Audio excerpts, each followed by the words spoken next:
Haleluya. Bapa di sorga, kami sudah mengagungkan nama-Mu. Telah mempersembahkan buah bibir yang mempermuliakan nama-Mu. Kiranya Engkau berkenan. Engkau disenangkan ya Tuhan. Saatnya Engkau berbicara kepada kami. Berfirman atas kami lewat hamba-Mu ini.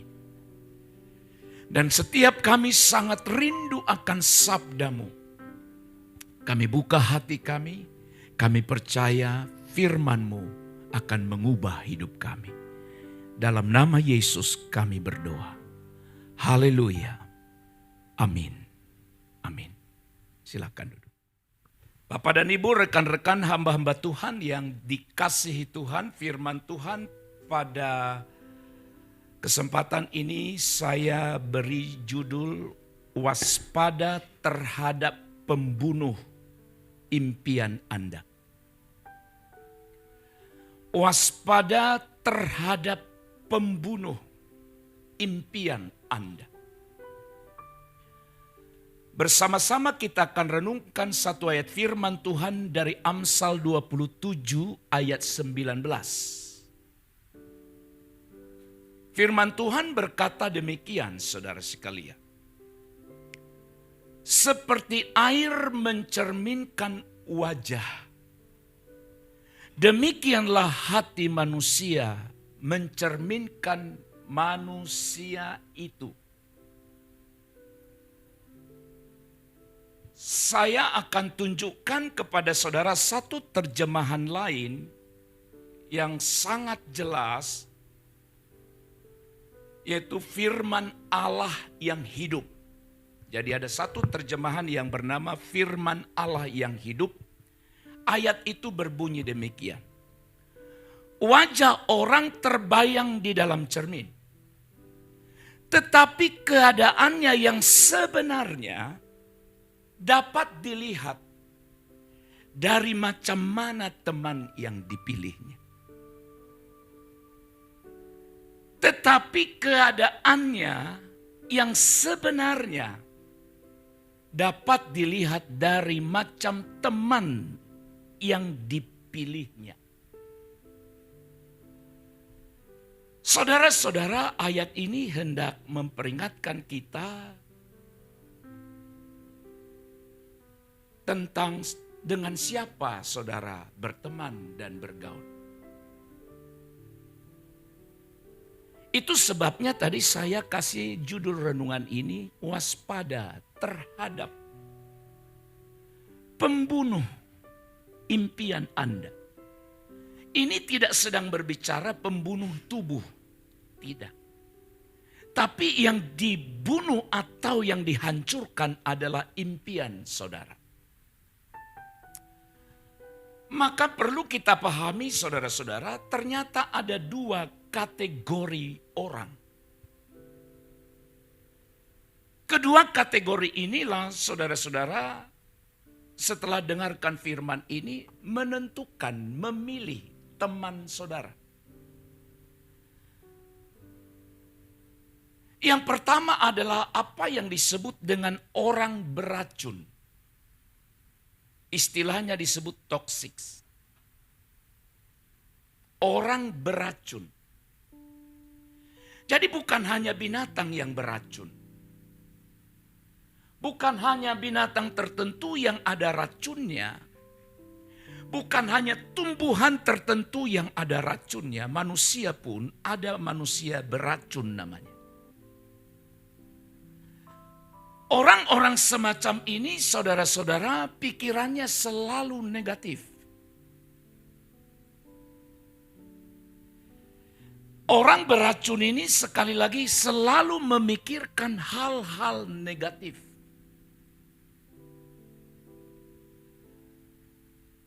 Tidak pernah berpikir bicara yang baik dan positif. Semua kita tentu tahu apa artinya hal-hal negatif. Hal-hal yang negatif itu bisa hal-hal yang mematahkan semangat. Atau yang membunuh impian saudara. Ketika saudara bercerita terhadap orang seperti ini tentang keinginan saudara yang baik, yang besar ke depan, dia akan patahkan di tengah jalan.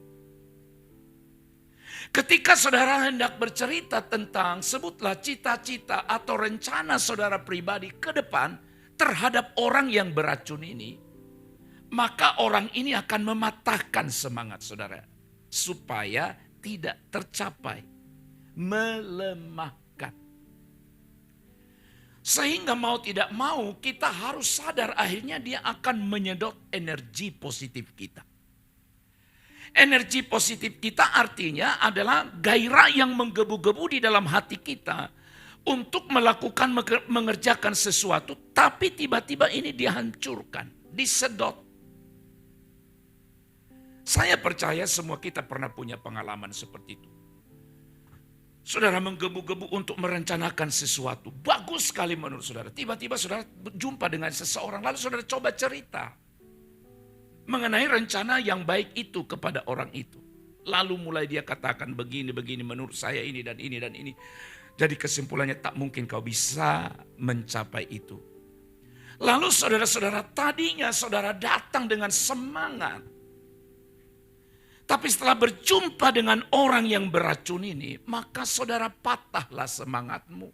Sehingga rencana baik yang saudara sudah buat, rancang sedemikian rupa, hancur berkeping-keping di tengah jalan karena mendengar masukan arahan dari orang beracun ini. Dan bagi orang seperti ini juga lingkungan terasa suram. Lingkungan terasa suram artinya bahwa lingkungan itu tidak akan pernah membuat dia jadi baik. Sementara saudara-saudara, jangan selalu kita menyalahkan lingkungan di mana kita tinggal. Jangan selalu salahkan tetangga. Tidak boleh disalahkan lingkungan tetangga kita. Saya jadi teringat kepada apa yang diungkapkan oleh Martin Luther. Martin Luther sebagai seorang tokoh reformasi pernah bilang, kita tidak berhak melarang burung terbang di atas kepala kita. Tak berhak. Tetapi kita berhak melarang dia untuk membuat sarang di kepala kita. Itu pengertiannya dalam. Jangan selalu salahkan tetangga, selalu salahkan lingkungan. Tapi bagi orang beracun ini lingkungan itu terasa suram. Tidak pernah membawa hasil baik bagi dirinya. Nah saudara-saudara, ini kategori orang pertama. Tapi ada kategori manusia yang kedua. Yaitu orang bergizi disebut. Kalau ada orang beracun maka istilah lain disebut. Ini istilah yang muncul dewasa ini ya disebut nourishing. Orang bergizi. Nah, orang seperti ini saudara orang yang selalu positif dan selalu memberi support. Kalau saya ambil contoh yang pertama tadi, lalu saudara mulai bercerita tentang sesuatu rencana Anda ke depan kepada orang yang bergizi ini, maka dia akan bilang, saya setuju. Saya akan dukung saudara. Saya akan berikan Anda support. Support itu artinya dorongan. Itu ide yang bagus, itu ide yang cemerlang. Bagus sekali. Walaupun hanya kata-kata dia seperti itu. Tapi pasti saudara pulang hanya sebatas kata-kata yang disampaikan. Saudara akan menggebu-gebu atau bersemangat. Dan berkata ternyata ada orang yang memberikan aku dorongan. Mensupport aku, yang memberikan saya dorongan yang baik. Walaupun hanya sebatas bicara. Orang yang positif. Dan ini Alkitabiah. Karena firman Allah berkata, apa yang baik, apa yang indah, apa yang sedap didengar, itu kau pikir. Saudara-saudara, itulah ciri orang bergizi. Selalu memberi dorongan kepada orang yang bercerita pada dia. Contoh lain, kalau orang ini bilang, hari-hari ini saya tidak bergairah dengan Tuhan. Saudara cerita kepada orang yang bergizi. Lalu saudara bilang, hampir saja saya mau meninggalkan persekutuan. Orang yang bergizi ini akan balikkan pada saudara dan berkata, jangan bro, kita harus cari Tuhan sungguh-sungguh apapun yang terjadi. Tapi kalau kepada orang beracun saudara cerita itu, dia akan bilang, apa aku bilang? Lihatlah aku kan jarang beribadah, aku jarang ibadah. Kau lihat aku kadang seperti sekarang. Saudara-saudara, kembali kepada kitab Amsal tadi. Keadaan yang sesungguhnya yang sebenarnya pada diri seseorang dapat dilihat dari orang atau teman yang dia pilih sebagai temannya. Yang kedua, orang yang bergizi ini saudara selalu bahagia dan optimis kalau tadi menyedot energi positif. Tapi dengan orang seperti ini saudara datang dengan lemah, datang dengan masalah, pulang dengan gairah karena dikasih semangat baru.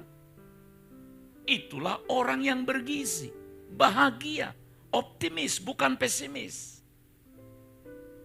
Kalau orang yang beracun tadi bilang tak mungkin.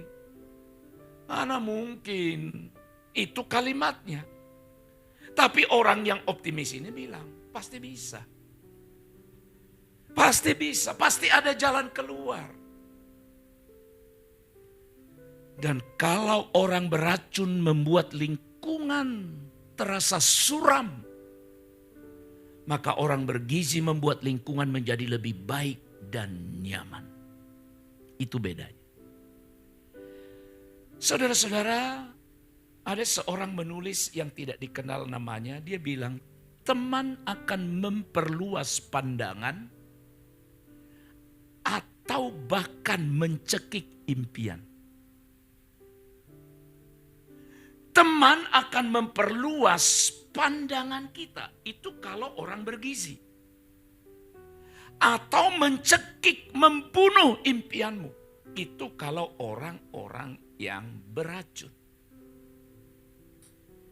Nah oleh sebab itu rekan-rekan hamba-hamba Tuhan perlu kita melakukan apa yang disebut dengan evaluasi pertemanan Anda. Evaluasi kembali. Tujuan evaluasi ini adalah apakah kita lanjut atau berhenti. Itu evaluasi. Saudara-saudara, orang-orang yang mengisi waktu Anda, nah ini perlu pemikiran ya, perlu dipikirkan. Apakah orang-orang yang mengisi waktu Anda berdampak besar pada harta Anda yang tak ternilai? Harta kita yang tak ternilai itu bukan duitnya, tapi pikiran kita. Artinya orang-orang yang mengisi waktu artinya yang sering kali atau yang terlalu banyak bicara dengan kita. Apakah itu akan menyehatkan akalmu, pikiranmu menjadi baik atau makin buruk? Makanya saya suka bilang udah dicuci otaknya itu.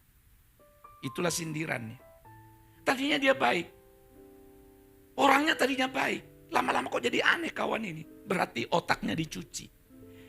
Itulah yang tanpa disadarinya orang-orang yang ada di sekelilingnya yang lebih banyak bergaul dengan dia. Mencuci pikiran otaknya. Sementara disebutkan bahwa harta yang paling tak ternilai harganya bagi kita adalah pikiran kita. Maka evaluasi. Baik pertemanan kita secara langsung atau tidak langsung di dunia di media sosial kah teman kita itu atau berjumpa dengan dia perlu dievaluasi. Pikiranku makin maju, makin mantap, makin kokohkah dengan berbicara berteman dengan orang ini. Kedua, yang kedua adalah Apakah Anda mengelilingi diri atau dikelilingi oleh orang-orang yang negatif dan sering bergaul dengan mereka pada waktu luang, tapi orang-orang negatif? Orang-orang negatif yang mengelilingi kita dan dia selalu datang bicara pada waktu kita sedang tidak ada kegiatan atau waktu-waktu luang. Ini mengelilingi kita. Apakah orang-orang yang beracun tadi yang mengelilingi kita? Atau apakah hal-hal di sekeliling saudara membantu saudara menuju sukses atau menghambat saudara? Tiga hal ini perlu kita jadikan semacam barometer untuk mengevaluasi pertemanan kita dengan seseorang. Sebab Alkitab berkata saudara-saudara dalam 1 Korintus 15:33, janganlah kamu sesat. Pergaulan yang buruk merusakkan kebiasaan yang baik. Pergaulan yang buruk merusakkan kebiasaan yang baik. Jadi termasuk adik-adik remaja, pemuda yang hadir malam ini, perlu evaluasi temanmu. Apakah membuat engkau makin baik? Baik dalam segala hal? Baik dalam hubunganmu dengan orang lain, baik dalam hubunganmu dengan dirimu sendiri, dan baik hubunganmu dengan Tuhan. Tiga hal ini perlu. Bangga engkau dengan dirimu, atau makin engkau tidak bisa terima dirimu karena pengaruh omongan orang. Demikian juga rekan-rekan kaum bapak, ibu yang hadir malam ini. Selalu tiga hal ini yang perlu kita pikirkan. Apakah kita makin mantap dengan diri kita, makin mantap dengan hubungan kita dengan orang, atau makin mantap juga hubungan kita secara pribadi dengan Allah. Makanya saya berani berkata, waspada terhadap pembunuh impianmu. Jangan sampai impianmu yang baik itu, yang bagus, yang brilian, yang cemerlang itu mati di tengah jalan. Cita-citamu yang baik itu kandas di tengah jalan. Kalah sebelum berperang. Hanya karena mendengar ocehan, celotehan dari orang-orang yang beracun dan meracuni kita. Saudaraku yang dikasihi oleh Tuhan, kembali malam hari ini saudara evaluasi. Buka dirimu kepada orang yang membangun dirimu dengan Tuhan.